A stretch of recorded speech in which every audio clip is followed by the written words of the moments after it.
See, next time your parents ask you to go to the doctor's office to get a checkup, tell them no. It may save your life.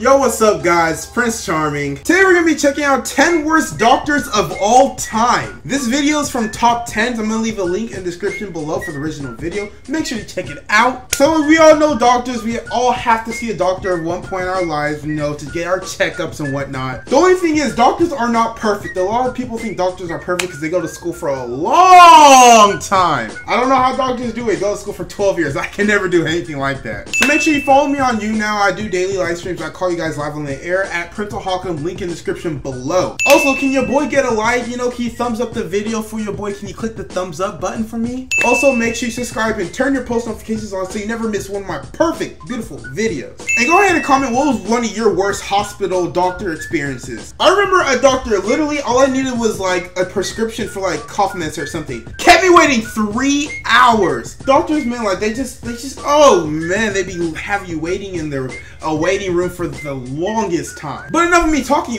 Zip your lip. Enough of me talking. Let's check out the 10 worst doctors of all time. Hope you enjoy the video. So coming in at number 10, we have Michael Swango. So this guy was a doctor from New York, and he did so much messed up stuff to his patients. And what this guy did was shocking anyway, but it's even crazier because of how many people he did it to. He killed 60 patients using poison, and he would do that by putting it in their medicine. Oh my gosh! And he didn't kill them for any particular reason, just because he was a bit insane.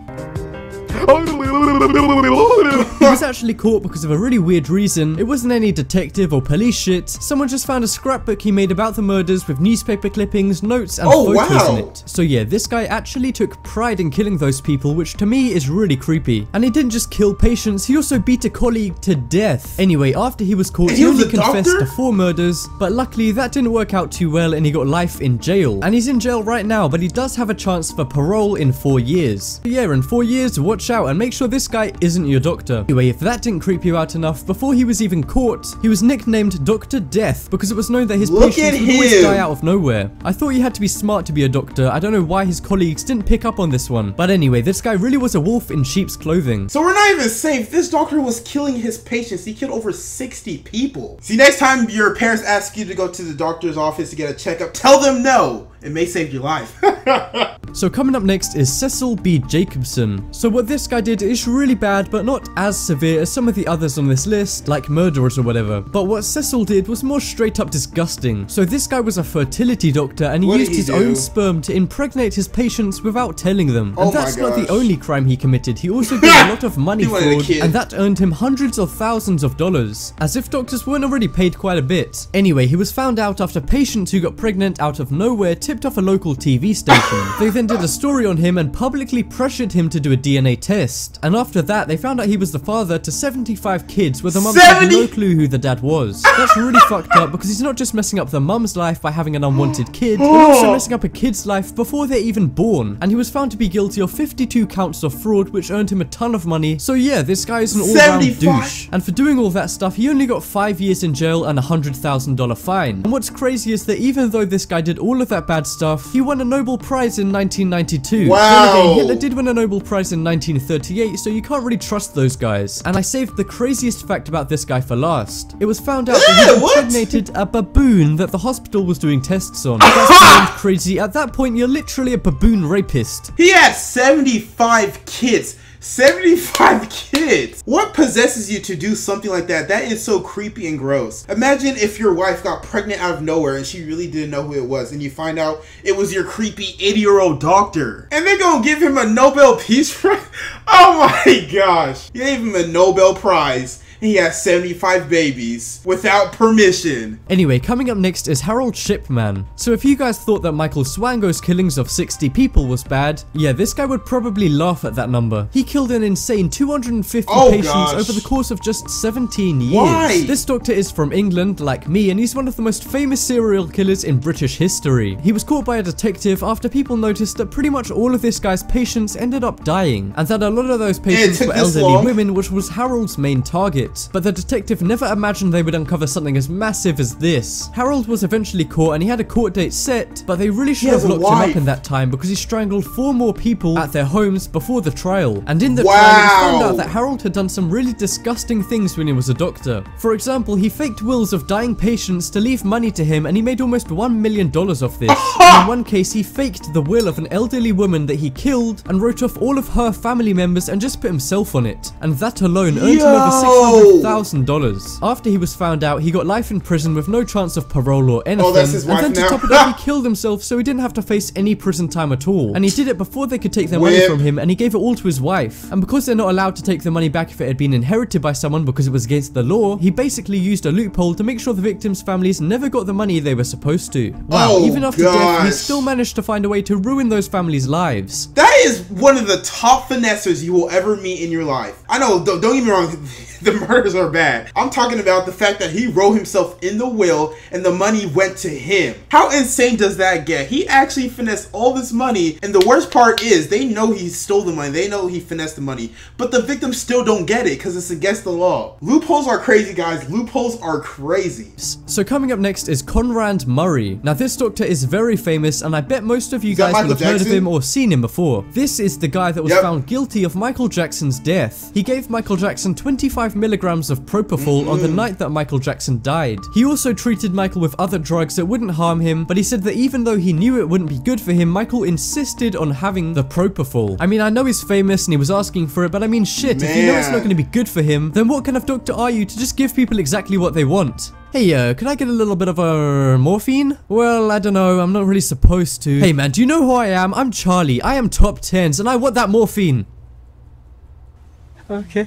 That's how I assume it went down. But seriously, this doctor was charged with manslaughter, which is where you didn't mean to kill the person, but you did. And he was sentenced to the maximum jail time for manslaughter, which was 4 years, but he ended up only serving 2 of those years. And he also got his medical license revoked. It was suspected that Conrad gave Michael the medicine because he didn't want to get fired as Michael Jackson's doctor because he was earning $150,000 a year from it. That is a lot of money, but as a doctor, you should never put anyone's life at risk. So he wanted to save all that money for him to do whatever doctors spend their money on. $150,000 a year, and then he ended up killing the guy. He killed Michael Jackson, the king of pop. I mean, yes, it's bad enough that like he killed Michael Jackson, the king of pop. Like you're always gonna have that over your head. But he got his medical license stripped. All the years he spent in school amounts to nothing now. He can't practice medicine. So yes, he did kill Michael Jackson, but guys, that's kind of a sad story. I don't know how I feel about him. I don't know if I'm angry at him. I'll just say that's just very unfortunate for him. So next up is Walter Freeman. So you guys have probably heard what this guy did before, but you may not know who he is. If you're confused by that, don't worry, I'm going to explain. So during World War II, there was a lot of soldiers who developed mental illnesses. So Dr. Walter Freeman came up with a solution that is now known as a lobotomy. This is still done today, but the way he did it didn't work and it was really messed up. This guy would push an ice pick into the socket of the patients, which would destroy a bit of their brain. And because they couldn't talk or move, he thought that worked and he'd neutralized the illness. Now I don't see how being paralyzed completely is worse than having a mental illness, but okay. But yeah, obviously this was so painful and basically left anyone in a vegetated state. And he didn't just do this to a few test subjects, he did this to over 2,000 veterans who had mental issues after World War II. So yeah, sorry if that really creeps you guys out. I mean, I'm getting a headache just thinking about someone pushing an ice pick into my brain. In what world do you think shoving an ice pick in someone's brain is gonna help them? Medicalness has come a far way. It's come a far way.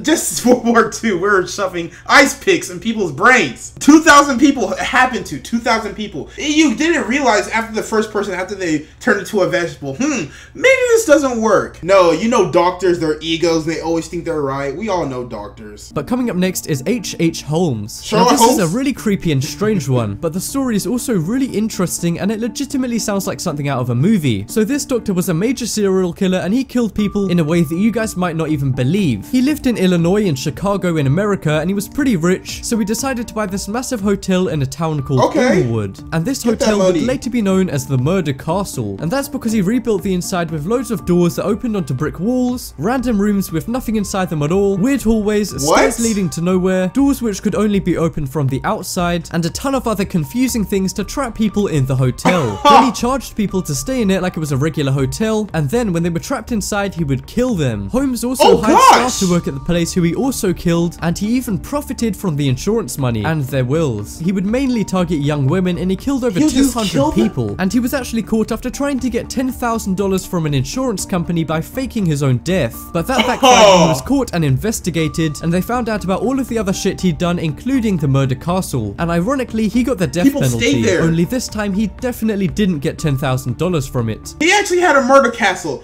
I don't know if you've seen that movie, The Boy. I think that's what it's called. It's a boy who's like a doll, and they say the spirit's in the doll and whatnot, but it really isn't. I'm not going to ruin the end for you. That's kind of what this reminds me of. A murder castle where doors lead nowhere, stairs lead nowhere, there's hidden doors, hidden panels. Like, bro, where's your evil henchman? That's all you need to be a supervillain next. You already got your Bowser's castle. So coming up next is Jack Kevorkian. So this doctor was a euthanasia enthusiast, which meant he thought if someone wanted to die, then he would just do it for them. And what's even weirder is that he videotaped himself killing a few of these people. Wow. Once he filmed himself giving a guy a lethal injection, and then he even showed it live on a CBS News interview. And he was arrested about 19 times for doing this, and it wasn't just people who were in pain medically. Some of the people were suicidal or mentally ill, and he just killed them because they asked for it, which is really stupid because he could have just got the people mental help or something. Anyway, he was sentenced to 8 years in prison for doing this, and then he died when he was 84. And if that didn't creep you out enough, he was also really into art, but not the kind of art you and me might like. Ooh. He did drawings with his own blood, and he usually did it of really disgusting things like dead kids and other really nasty stuff. So yeah, in short, this guy was obsessed with death, which is never a good thing if you're a doctor.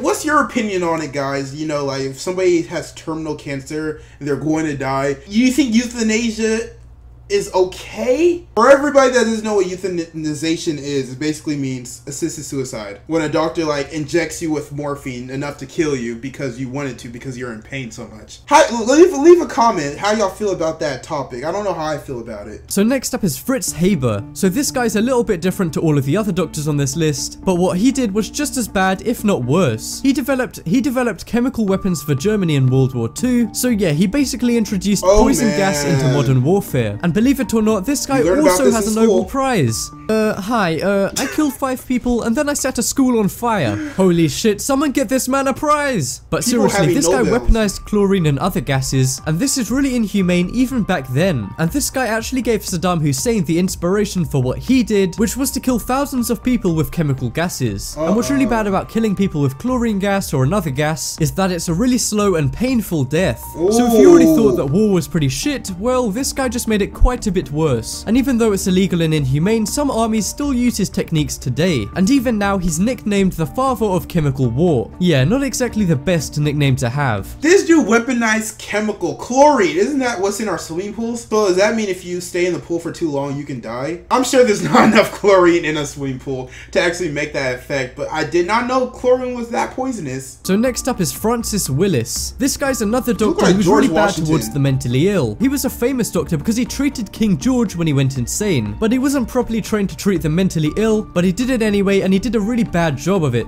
He had a technique called blistering, which involved the patients doing manual labor all day every day, and if they didn't do exactly what he said, he would be aggressive to them and make them wear a straitjacket at all times. And this caused people to go even more crazy because they were basically prisoners there. I mean shit, that's almost worse than prison. At least in prison you're not in a straitjacket. Oh no.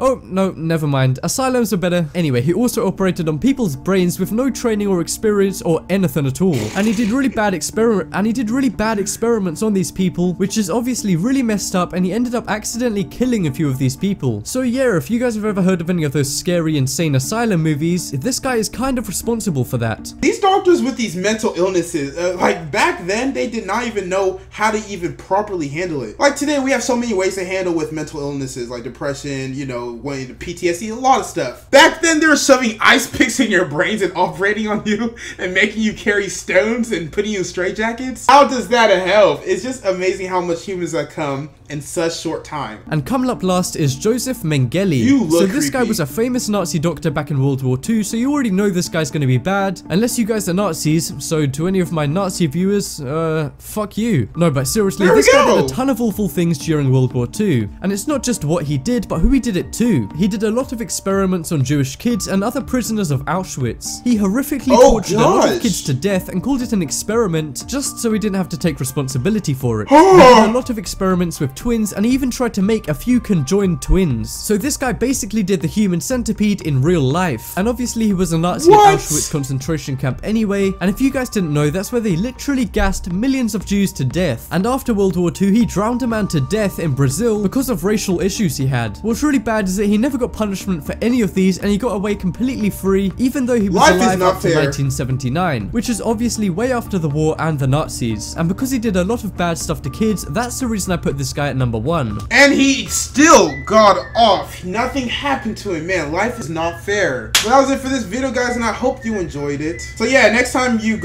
need to go to the doctors, keep this in mind in case. You never know, your doctor may be after you. You never know. But make sure you like, subscribe, and comment on this video if you want to apply from yours truly, Prince Charming. My name is Prince Hawkum. Stay charming, my friends.